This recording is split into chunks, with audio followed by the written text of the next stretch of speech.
Hello, I'm Maciej Mikos and you're watching World Talks.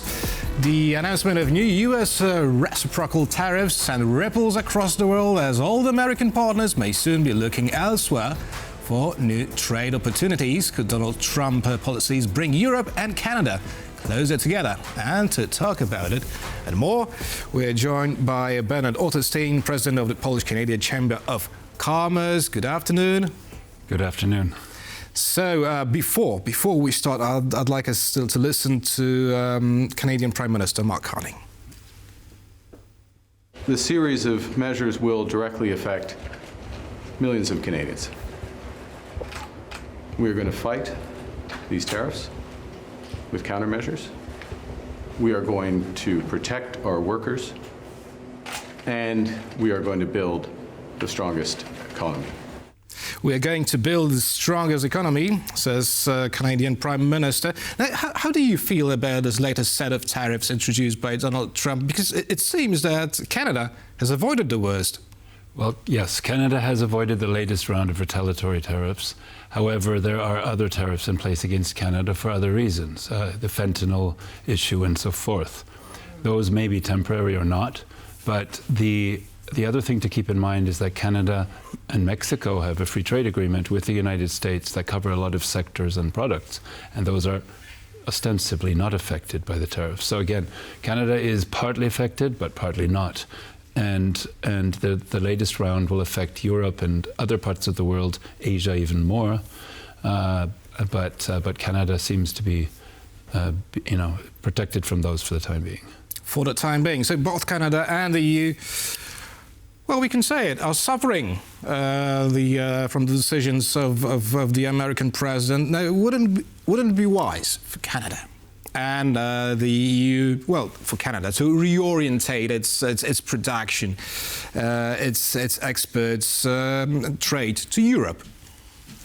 Well, to some extent to diversify for sure, yes. And Canada has been doing that, having signed the Comprehensive Economic and Trade Agreement with the European Union in 2017. So we do actually have free trade between Canada and the EU. But how much has it changed?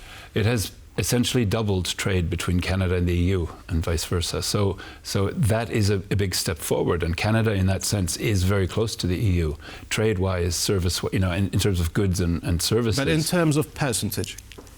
Well, that's the thing, because the United States is the most important market in North America for Europe and for Canada overall. So we cannot live and work and prosper without the United States. We need to reorient ourselves and recalibrate, I suppose, and then try to move forward with the normalization of the trade relationship. Now, Ontario's Premier Doug Ford has suggested removing tariffs if the US does the same. Now, how realistic, in your opinion, is this mutual de-escalation of recent tensions? I think that it's actually very realistic, and I commend Premier Ford for those statements, and also for. He was initially quite, up in arms, and then he also, I think he realized that if you actually go and talk to the Trump administration, you can do a deal, and that's I think what a lot of people around the world should understand, rather than immediately trying to talk about retaliation and other measures.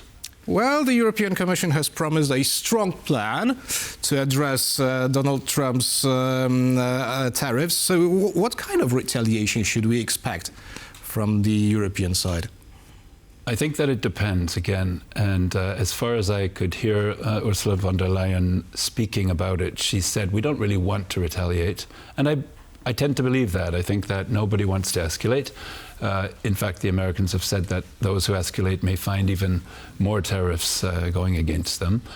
Now, the Polish Minister of Finance believes that Europe will emerge stronger from the trade conflict with the US. Now, do you share his views?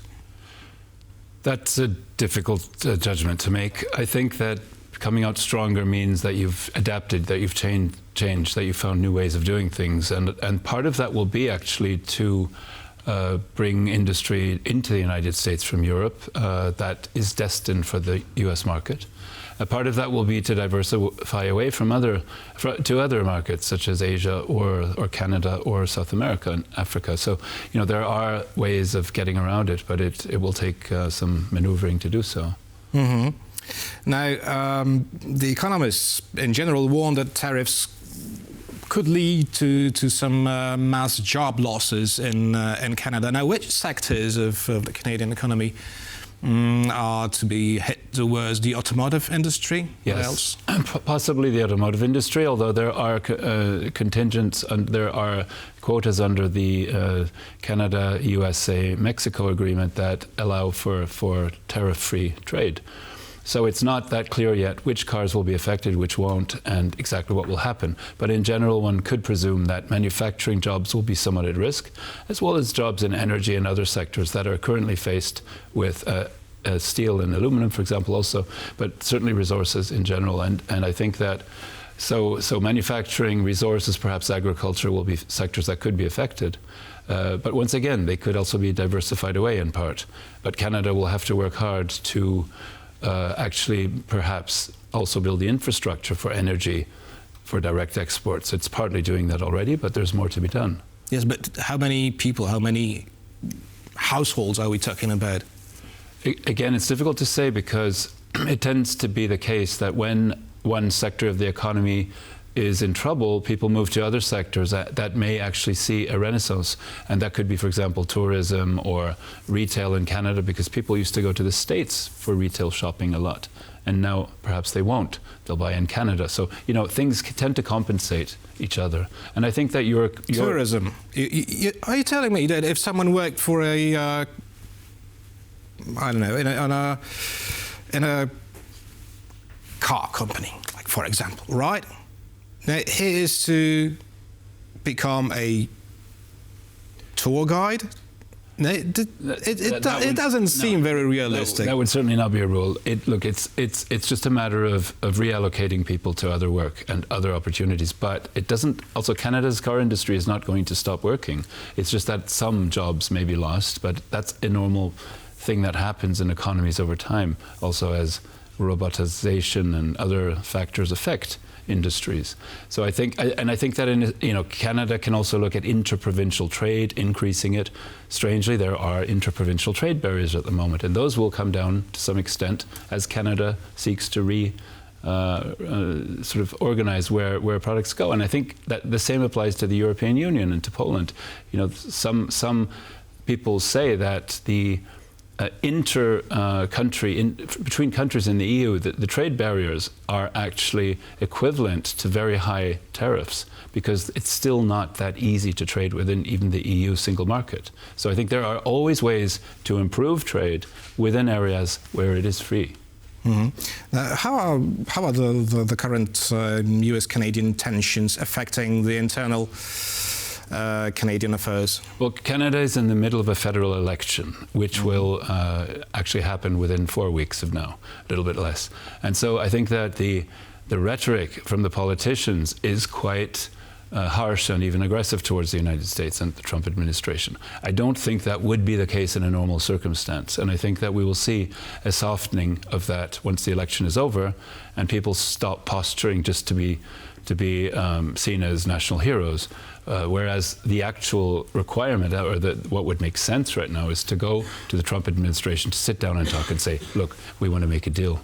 So can you gain much popularity these days in Canada if you pose as a strong opponent to Donald Trump's policies? It seems to be the case. I don't quite understand it, but it does appear to be the sentiment in Canada, the prevailing sentiment. And so, I think there are other Canadians who think we should create an economic union with the United States and thereby lift the economies of both countries and eliminate tariffs altogether. But the prevailing mood right now in Canada is, yes, to say, okay, we're not going to, surrender, and we're going to go, and that kind of thing. So it depends on the time, I suppose, and the context in which the conversation is had. Right. So what awaits Canada in the next few months, if not years? Well, first the election, and then it's possible that there will be a new government after 10 years, and Canada could actually see a period of renewal and economic growth. Canada has not grown much over the past 10 years economically. And that's a point of contention and concern for a lot of Canadians. So I think that Canada actually, it has so many resources and it has a lot of good things going for it. And it should definitely be able to recover and actually to rebuild. Mm-hmm. And do you see Canada investing more in Poland? Yes, in fact, Canada is investing in Poland. Poland is an important market for Canada. Our bilateral trade has doubled since the CETA agreement was put into force. And Poland is still a great destination for high-precision manufacturing, engineering, IT, and various sectors. So yes, again, this is an area where we could do more trade and business with each other, and in that sense, help each other to compensate and perhaps grow. Because it's not all about maple syrup and cost, definitely not. Definitely not. We have a lot more to offer, and we'll be glad to talk about that. Bernhard Otterstein, President of the Polish-Canadian Chamber of Commerce, was our guest today. Thank you very much. Thank you. And thank you for watching, and stay with us for much more here on TVP World.